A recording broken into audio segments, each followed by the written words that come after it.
Donc voilà, la première étape pour créer un projet qui permet de se connecter à une base de données Access, c'est lancer la commande à partir de projet et ajouter data environnement. Voilà, automatiquement une connexion s'affiche. Dans cette connexion, je vais faire propriété, bouton droit propriété. Donc, voilà, ensuite on va choisir la méthode de connexion qui permet de relier vers Access. C'est Microsoft Jetcat. Ensuite, je clique sur suivant. Dans la première partie, sélectionner ou taper un nom de la base de données. Donc, je vais tout simplement cliquer sur les 3 points. Je vais aller vers mon dossier qui se trouve dans le bureau, dossier projet, et je sélectionne ma base de données.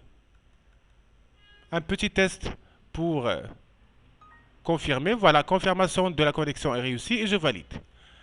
Maintenant, je vais me connecter aux tables qui sont à l'intérieur de cette base de données. D'accord? Donc, je vais lancer la commande à partir de ajouter une première table, c'est-à-dire une commande, une deuxième table, et une troisième. Donc, pour ne pas être confus, donc, je vais renommer ces commandes. Donc, bouton droit, renommer sur la première. Je vais la renommer vers T client. La deuxième, pardon, c'était pas propriété, mais plutôt renommée. Ça sera T commande. Donc, je vais faciliter. Donc, facilement, donc, renommer la dernière, ça sera TPRD. D'accord. Maintenant, la connexion réelle. Donc, après cette étape, donc, bouton droit sur la première est propriété. Donc, dans la source de données, donc, ce n'est pas une procédure qui est déjà stockée, mais plutôt une table. D'accord. Quelle table? Voilà, client. Je valide. Automatiquement, un petit plus qui m'indique que la table est réellement connectée. Donc, si je... Voilà, automatiquement, les champs s'affichent. La deuxième, donc, on va répéter la même opération. Donc, voilà, table. Quelle table? Donc, ça sera commande. Et la dernière, effectivement, c'est la table produit. OK. N'oubliez pas de sauvegarder votre projet. Donc, la première étape, c'est enregistrer à partir de la disquette. Toujours dans le même dossier.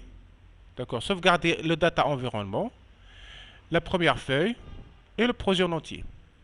Donc, j'ai 3 tables. Une seule feuille. Donc, je vais automatiquement ajouter 2. La première et la deuxième. Voilà.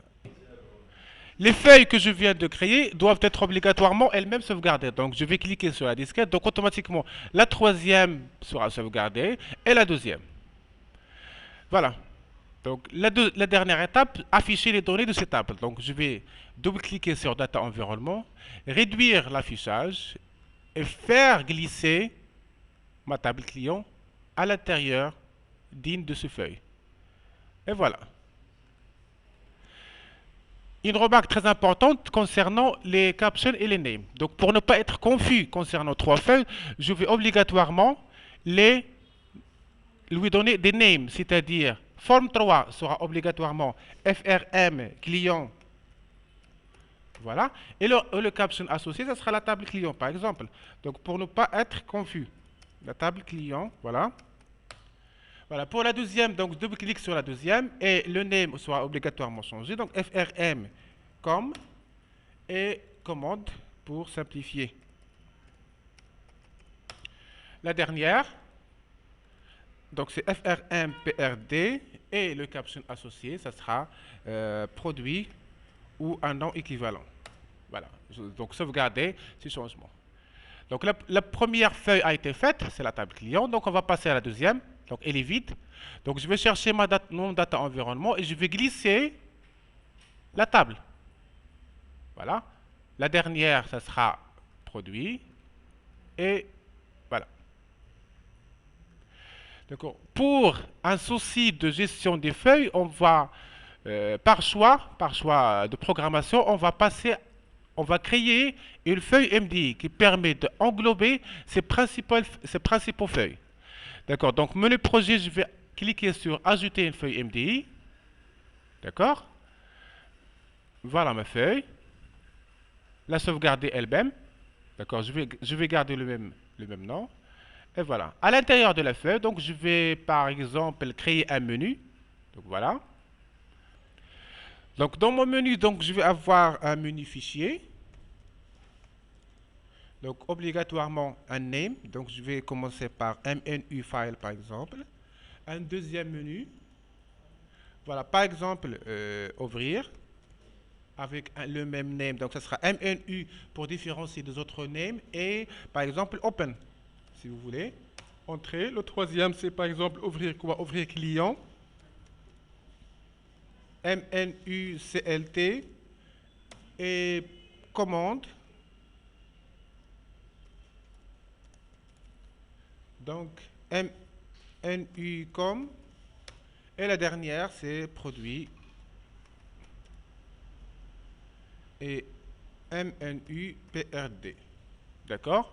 Donc, si je clique sur OK, donc automatiquement, mon name ne sera pas fait à la manière dont je voulais. Donc, je voulais que le mini fichier contient ouvrir et ouvrir contient les 3. Donc, je vais recommencer par ajuster ces options. Donc, ouvrir doit être inclus dans le mini fichier. Donc, obligatoirement, il doit être décalé. Également pour client, doit être décalé pour être à l'intérieur d'ouvrir et commande la même chose, donc 2 fois et 3 fois. Pour ajouter un séparateur, donc ça sera la commande tiret, moins plutôt. Le name ne m'intéresse pas, donc ça sera mnu sep pour séparer. Et voilà, la dernière, c'est déconnexion ou quitter si vous voulez. Et mnu end. On va voir ce que ça donne.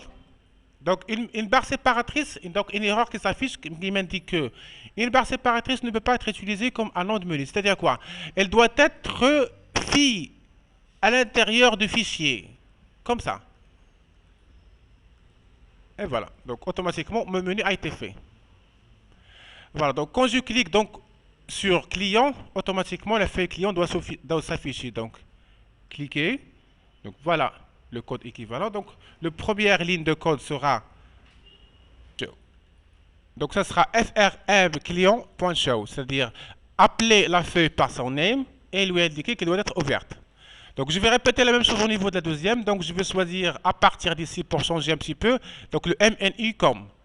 Donc ça sera à peu près la même chose. Donc frm contrôle espace pour afficher les propriétés et point, pardon, donc en minuscule, point show. Voilà. La dernière, ça sera pour produit, donc mnu prd. Donc ça sera la même chose, frm produit prd.show. On va tester ça. Donc exécuter. Donc à l'exécution, une petite erreur s'affiche. Laquelle? C'est que Visual Basic m'affiche la table produit. Pourquoi? Parce que je n'ai pas indiqué à Visual Basic qu'il doit afficher en premier le MDI. Donc, je vais aller dans Propriétés de projet, Objet de démarrage et MDI forme 1. Et je valide. On va retester. Donc, c'est plus ou moins ce que je voulais. Donc, tester fichier ouvrir client. C'est bien, mais à 50%. Pourquoi? Parce que la feuille client ne doit pas sortir de la feuille MDI. Donc, j'ai oublié de affecter une propriété à la feuille client. Donc, double-clic sur FRM client et vous choisissez MD Child. Ça veut dire reconnaître que cette fille appartient comme fils plutôt à l'MDI. Donc, je vais valider au niveau des 3 et sauvegarder les options. Donc, on va retester. Donc, fichier ouvrir client. Vous voyez maintenant, la différence est évidente. Donc, la feuille client ne peut pas sortir de la feuille principale.